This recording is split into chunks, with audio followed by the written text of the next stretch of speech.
All right, can everyone see that screen? Super, thanks, Megan. All right, so today we're going to be talking about all the parts of a workout and kind of what goes into it and how we prepare. My name is Elizabeth. I am a physical therapist at Precision, and I'm excited to be with y'all tonight. We can keep this casual, so if you have any questions, throw it in the chat, and I think I should be able to see it pop up, or feel free to just unmute yourself and ask, and there will be time for questions at the end if you have any. So the anatomy of a workout.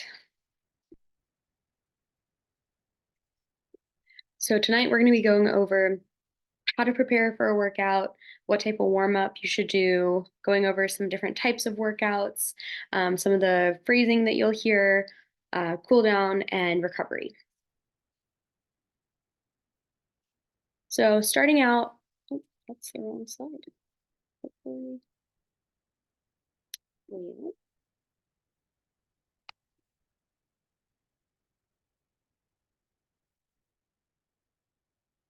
This is the slide I wanted.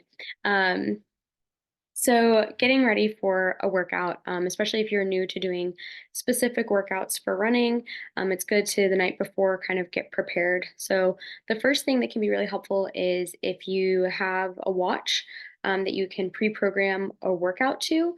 It's really helpful, especially if you're doing intervals or something like that. So you can put in, I'm going to do a 1 mile warm up, and then I'm going to do 800 meters and then take a 400-meter rest. Or if it's for time or something like that, 4 minutes hard, 1 minute easy, something like that. So you're not looking at your watch every time like, okay, has it been 4 minutes yet? So this is really helpful. It's really intuitive on Garmin is the only one I've used it for, but I believe you can do it on all sorts of different watches. And if you're working with a coach or someone who uses Final Surge, you can give Final Surge access to your app or to your watch, and it will automatically upload the workout. So it's totally easy. And if you don't have like a smartwatch, running watch type thing, you can use a dumb watch to time your laps and stuff like that, or time your intervals. So having a watch or a stopwatch at the very least is really helpful when you're doing time-based workouts. And then shoes. So super shoes are all over the news these days. All the elites are wearing them in their road races. Parker Valby just wore super shoes with spikes attached to them in NCAA finals. And a lot of people are asking, what are super shoes? Should I be wearing super shoes? So the type of shoe that you wear depends on the type of workout you're doing. I don't recommend that runners wear super shoes every single time. I like to think of super shoes as being that extra boost on race day that can help you feel more refreshed, run a little bit faster, hit that PR goal that you have. So you don't want to get used to them. I think about, I didn't swim in high school, but the swimmers in high school would grow out all their leg hair right before a big meet and then shave because the reduction in friction while they were swimming helped them swim faster at a big meet. So super shoes or carbon plated shoes can be really great for some of your key workouts. I'd recommend wearing them for speed work, but not on a regular run. So if you want to wear super shoes, your speed work intervals are a great time to do it. And then if you have other non-carbon plated shoes that you're choosing between, there are some like super trainers or other ones like the Saucony Endorphin Speeds have a nylon plate. Those are also a little bit snappier as far as shoes go. So if you're doing something speed work, usually something that's maybe a lighter shoe or not your cushiest shoe is going to help you get that faster turnover. Um, but otherwise, wear whatever shoes feel comfortable and good to you. And then finally, I'm a planner, so making the plan of where you're going to do your workout the next day and what type of workout you're doing might affect where you do it. So a track can be really helpful if you're doing a workout that's based on 400 meters, 1200 meters, something like that, where you can count laps. You might find that a treadmill is really great for setting your pace and forgetting it. Then you don't have to think about, okay, am I running my easy pace? Am I running too fast, too slow, etc. So treadmill is a nice controlled environment if you're interested in that. You can also do your workouts on a road or a trail. Typically, if you're doing some type of interval workout, you want to avoid a lot of stoplights. So, running through a downtown, midtown area might not be the best thing if you're trying to run hard for a minute. Um, so somewhere that doesn't have a lot of stoplights. And then if your workout includes hills, you want to find a hill. Or you could do that on the treadmill would be another option. You could um, simulate some hills on a treadmill. Now we're gonna go back this way. And once you get to your workout, you want to start with a good dynamic warm up. So when I say dynamic warm up, I mean movements where you are moving through a full range of motion and you're not holding a stretch for a prolonged period of time. That would be called static stretching. And we never want to do that before a run. And it can affect power production from the muscles, which is especially important when you're working on speed or power production, which is what we're usually focusing on with these warm ups or with these workouts. So, the type of dynamic movements that I usually recommend are things like squats, lunges, and heel raises to get the whole lower chain kind of activated. And then you can do some jumping exercises like little pogo jumps in place. You can also do things like high knees or butt kicks, things like that. You can do other mobility drills, such as when you lift your leg up and behind, I call them baby gates, to warm up those hips and get things moving. But it doesn't need to be anything too crazy. 5 minutes is plenty. And then, usually, as part of your workout, there is a warm up portion of the run. This is to really get that blood pumping to the muscles so you can start getting them ready to run fast or run hard, run up a hill, and challenge them. But that warm up pace should be easy. You want to save your energy for later in the workout when you're most definitely going to need it. So, we're definitely talking something where you can hold a conversation. You're waking up the body, especially if you're doing this in the morning, just kind of getting ready to go.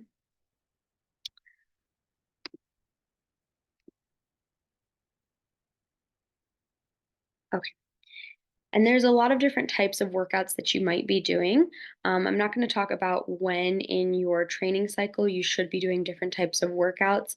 That's something that a coach or a running plan might prescribe for you.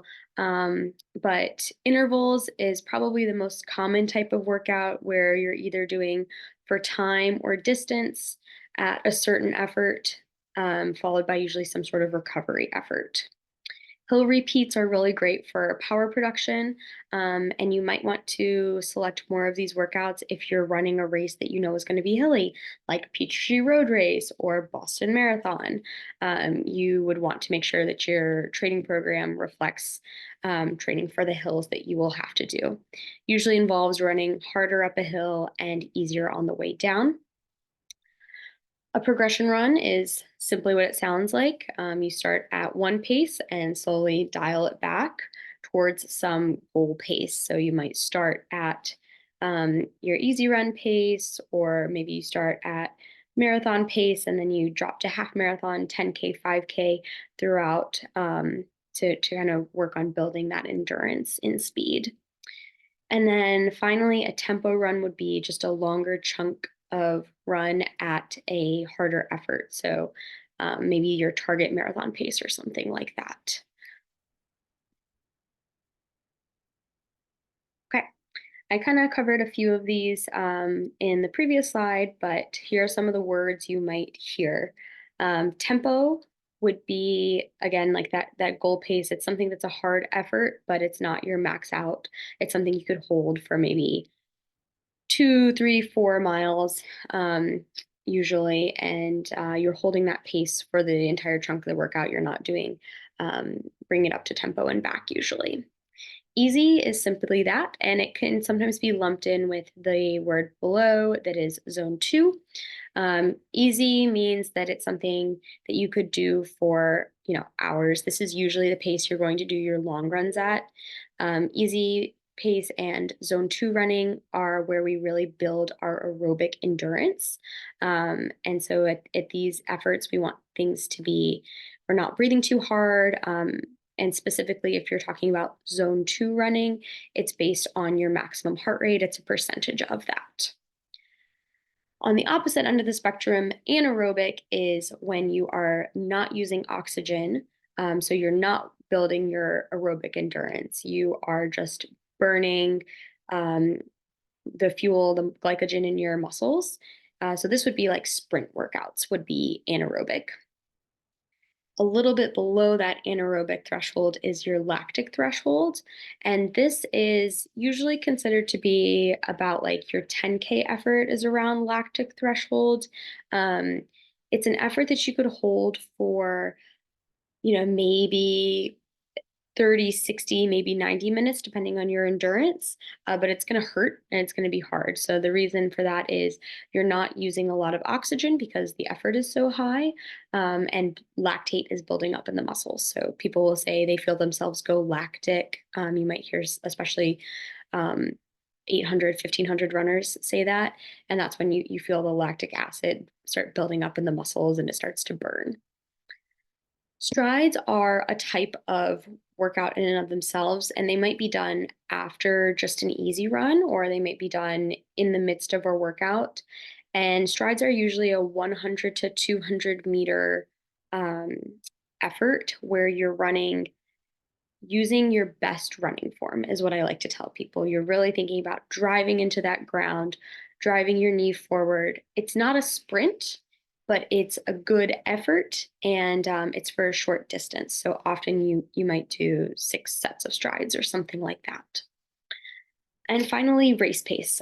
So race pace is obviously going to differ on what your race is. So sometimes a workout will be 3 miles easy and 3 miles at race pace, just for example, followed by a cool down or something like that. So race pace might be sandwiched in almost as an interval. So if you're running a marathon versus running a 5K, race pace is going to look different. And race pace is going to be relative for everyone. It might just be your goal pace for your half marathon. For me, is probably going to look different than your goal half marathon pace. So I think the good thing to keep in mind with all this is all of these efforts are relative to you and your goals. And your easy doesn't have to be the same as your friend's easy, or your, hard effort doesn't have to be the same as the other guy on the track, right? You're running your own race.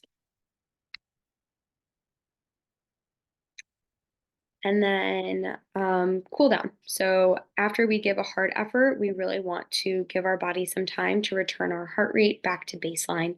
So it can be tempting if you just gave a really hard effort. Sometimes the last thing you want to do is go run another mile or two or more to cool down, especially when it's really hot out. You want to go inside to cool down or take a cold shower to cool down.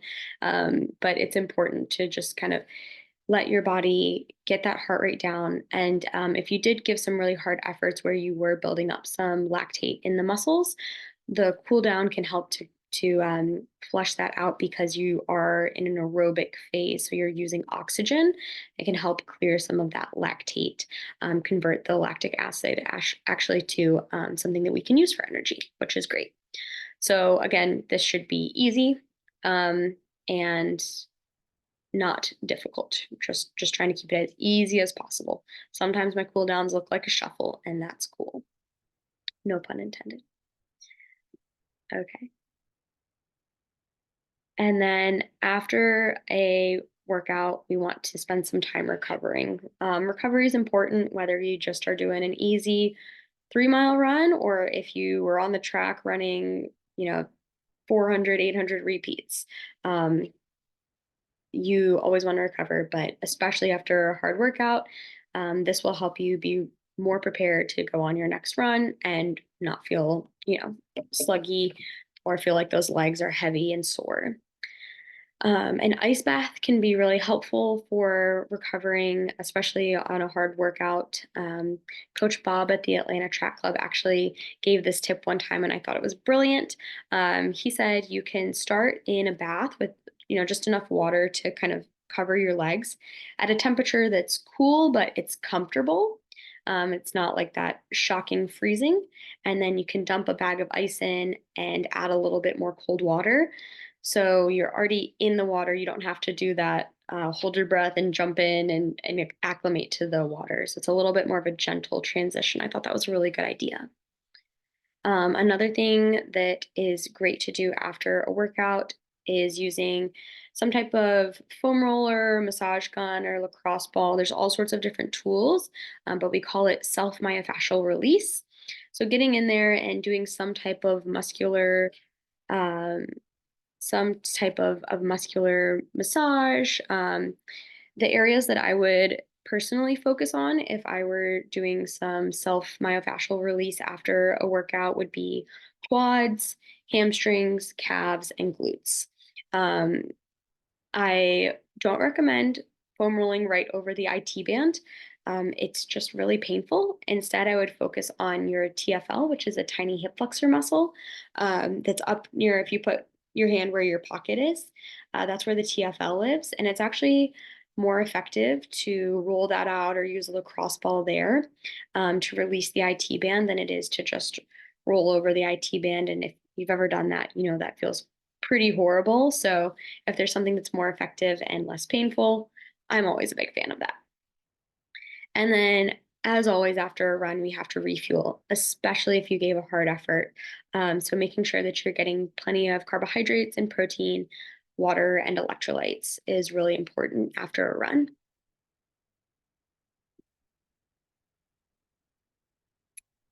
And that is it. So, workouts are a really important part of training plans. They are what help us build speed, endurance, and power. And they don't have to be scary or intimidating. I think before I started doing like track workouts and things like that, I was intimidated by them. So, I hope this made you feel comfortable with them. And with that, do you have any questions?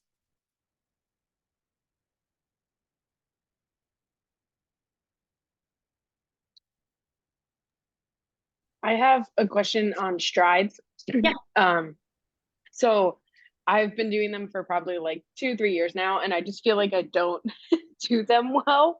Yeah. Um, and then I'm also like, okay, I'm doing it at the end of the easy run, and I'm like, oh gosh, it's another, 6, 8 minutes I have to spend doing this. Right. Um, and I really liked your description of like just having good form. But sometimes I feel like I'm doing it wrong. So is there any other tips you have to do them better or enjoy them more, maybe? Enjoying them more is hard because yeah, I totally know. You get to the end of the easy run, and especially if you're running before work, I'm always like, oh, but like I need to get in the shower. Um, and then the reality is, like you said, it takes maybe 6 minutes. Um, so yeah, know that they're good for you and they're good for your running health and your performance. So maybe that encourages you a little bit, or know that we're all feeling similarly, that you can commiserate that we all feel similarly about strides. And then as far as doing them better, the cue that I use a lot is like kind of driving into the ground more than I think about when I'm just kind of running, especially easy. You're not really thinking about driving into the ground as much, but with sprinting mechanics, which it's not a sprint, but sprinters think about driving down into the ground with that back leg, and I think that can kind of help you get that good hip extension. And then I think strides are also a great time to really think about your arm swing, not crossing over midline or doing any of kind of these things. Um, can actually really help your lower body form, and strides are a great place to really focus on that arm swing. Awesome. Thank you. Yeah, you're welcome. Anyone else?